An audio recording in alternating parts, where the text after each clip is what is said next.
রাত যত গভীর হয় হাসপাতালের নীরবতা তত ভয়ঙ্কর হয়ে ওঠে।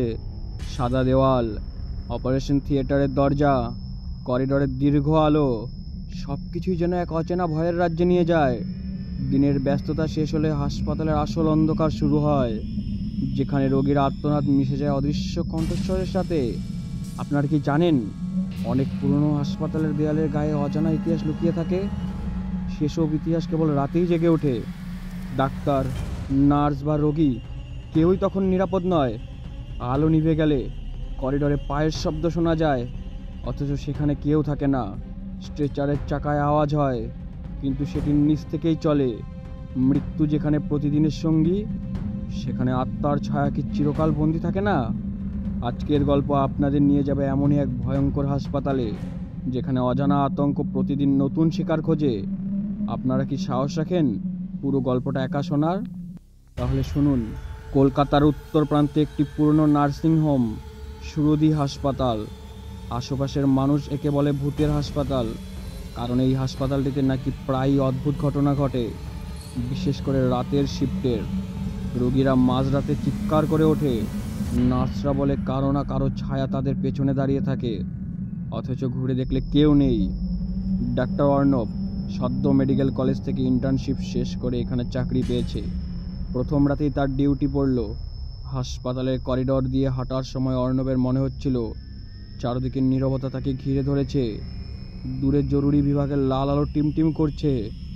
রাত 1টা নাগাদ নার্স রূপসা তাকে জানালো যে সার্জারি ওয়ার্ডে একটা বেড খালি রাখা আছে। কিন্তু আশ্চর্যের বিষয় হলো, প্রতিদিন রাত হলেই সেই বেডে কারো না কারো ছায়া বসে থাকতে দেখা যায়।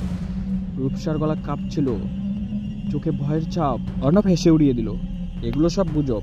হাসপাতালে মৃত্যুর ঘটনাই বেশি হয়, তাই সবাই ভূত দেখার কথা বলে। কিন্তু ওই রাতে অর্ণব নিজেই প্রথম অভিজ্ঞতা পেল। সার্জারি ওয়ার্ডে গিয়ে সে দেখলো খালি বেডের ওপর কেউ বসে আছে। দূর থেকে মনে হলো এক মহিলা, সাদা গাউন পরা। কাছে যেতেই দেখা গেল সেখানে কেউ নেই, শুধু চাদরের ভাঁজে হালকা দাগ, যেন কেউ সত্যিই বসেছিল। পরদিন সকালে অর্ণব এই ব্যাপারটা ডাক্তারদের বলতে গিয়েছিল। সবাই চুপচাপ শুনলো, কেউ কিছু উত্তর দিল না। শুধু ডাক্তার দেবাশিস হেসে বললেন, তুমি যত রাত কাটাবে তত বুঝবে সুরধি হাসপাতালের আসল ইতিহাস। সেই রাতে অর্ণব আর ডিউটিতে ছিল না। রাত 2টার দিকে করিডোর ধরে হাঁটতে হাঁটতে সে হঠাৎ দেখলো ফ্লোরে লালচে দাগ। মনে হলো কেউ যেন রক্ত টেনে নিয়ে গেছে। সে টর্চ জ্বালিয়ে দাগগুলো অনুসরণ করলো। করিডোরের শেষ প্রান্তে একটি বন্ধ দরজার সামনে এসে দাগ থেমে গেল। দরজার ওপর লেখা ছিল অস্ত্রোপচার থিয়েটার নাম্বার 3। অর্ণব অবাক হলো, কারণ এই থিয়েটারটা নাকি বহু বছর ধরে বন্ধ, ভেতরে কেউ ঢুকতে পারে না।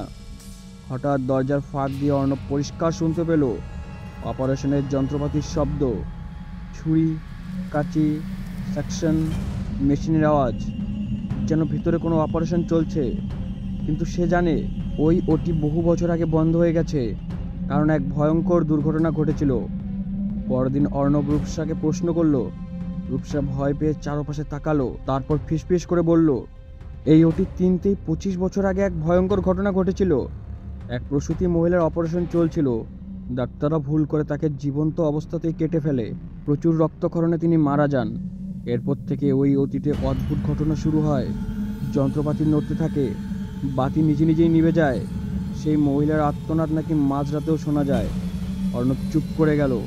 সে নিজেকে বোঝালো সবই কাকতালীয়, কিন্তু মনের ভিতর ভয়ের বীজ বপন হয়ে গেল। তৃতীয় রাতে ঘটনা ঘটল। অর্ণব ইমার্জেন্সি ওয়ার্ডে ছিল। হঠাৎ বিদ্যুৎ চলে গেল, চারপাশ অন্ধকার। জেনারেটর চালু হতে কিছু সময় লেগে গেল। অন্ধকারে দাঁড়িয়ে অর্ণব অনুভব করলো চারপাশে তীব্র পচা গন্ধ, যেন সদ্য মরা দেহ পচেছে। আলো জ্বলে উঠতেই সে দেখলো তার সামনে একটা স্ট্রেচার দাঁড়িয়ে আছে, আর সেই স্ট্রেচারের ওপর একজন মহিলা শুয়ে আছে। রক্তে ভেসে যাচ্ছে তার শরীর।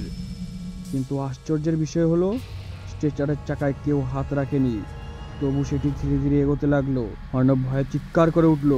রূপসা দৌড়ে এলো, কিন্তু তখন স্ট্রেচারটা নেই, শুধু ফ্লোরে রক্তের মতো লালচে দাগ। অর্ণবের ঘুম কমতে লাগলো। প্রতিদিন রাতেই সেই ভয়ঙ্কর অভিজ্ঞতা পাচ্ছে। তার মনে হচ্ছিল কেউ তাকে ডাকছে। বিশেষ করে সে ওটি 3-এর সামনের দিকে যায়। তখন স্পষ্ট শুনতে পায় এক মহিলার কণ্ঠস্বর, ডাক্তার, আমাকে বাঁচান, আমি বাঁচতে চাই। একদিন সাহস করে অর্ণব দরজার হাতল ধরল। হঠাৎ দরজা নিজেই খুলে গেল। ভেতরে অন্ধকার, কিন্তু টেবিলের ওপর এক মহিলা শুয়ে আছে। রক্ত ঝরছে তার শরীর থেকে। তার দু চোখ অর্ণবের দিকে তাকিয়ে।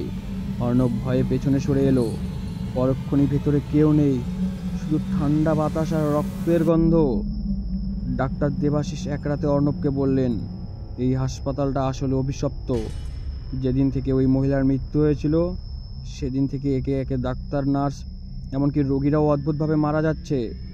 মনে হয় সেই আত্মা প্রতিশোধ নিচ্ছে। অর্ণব বুঝতে পারলো সে ফেঁসে গেছে। তবু তার কৌতূহল থামলো না। সে লাইব্রেরি থেকে হাসপাতালের পুরনো রেকর্ড বের করলো। সেখানে লেখা ছিল এক গর্ভবতী মহিলা, নাম কবিতা সেন, অপারেশনের সময় মারা যান। তার স্বামী অভিযোগ করেছিল ডাক্তাররা তাকে ইচ্ছাকৃত মেরে ফেলেছিল। এরপর মামলা চাপা পড়ে যায়। অর্ণব সিদ্ধান্ত নিল সত্যিটা জানবে। এক গভীরাতে সে একাই ঢুকলো ওটি 3-এ। ভেতরের সব যন্ত্রপাতি ধুলোময়, তবু মনে হলো তারা একে একে নড়ছে। হঠাৎ আলো ঝলসে উঠল। অপারেশনের টেবিলে কবিতা সেন শুয়ে আছে। তার শরীর থেকে রক্ত গড়াচ্ছে। সে কর্কশ গলায় বলল, ডাক্তার, তুমি আমাকে বাঁচাতে পারোনি, এখন তুমি আমার সাথেই থাকবে। হঠাৎ দরজা বন্ধ হয়ে গেল। অর্ণব চিৎকার করলো, কিন্তু কেউ শুনল না। পরদিন সকালে নার্সরা এসে দেখলো ওটি 10-এর ভেতরে অর্ণবের দেহ পড়ে আছে, ছুরি দিয়ে কাটা, যেন তাকে কেউ জীবন্ত অপারেশন করেছে। এরপর খবর ছড়ালো যে ডাক্তার অর্ণব মারা গেছে রহস্যজনকভাবে। হাসপাতালের ম্যানেজমেন্ট ঘটনাটা চাপা দিতে চাইলো। কয়েক সপ্তাহ পর নতুন এক ডাক্তার যোগ দিলেন হাসপাতালেই। প্রথম রাতেই তিনি শুনলেন করিডোরে স্ট্রেচারের শব্দ। দূরে ওটি 3-এর দরজার ফাঁক দিয়ে দেখা গেল একজন ডাক্তার সাদা কোট পরে দাঁড়িয়ে আছে। মুখটা পরিষ্কার বোঝা যাচ্ছে না, শুধু ঠান্ডা গলায় ডাক শোনা গেল, ডাক্তার, ভেতরে আসুন, অপারেশন শুরু করতে হবে। সুরধি হাসপাতালের অভিশাপ এখনও শেষ হয়নি। মৃত্যু যেখানে প্রতিদিনের সঙ্গী, সেখানে ভয়ও প্রতিদিন নতুন রূপে ফিরে আসে।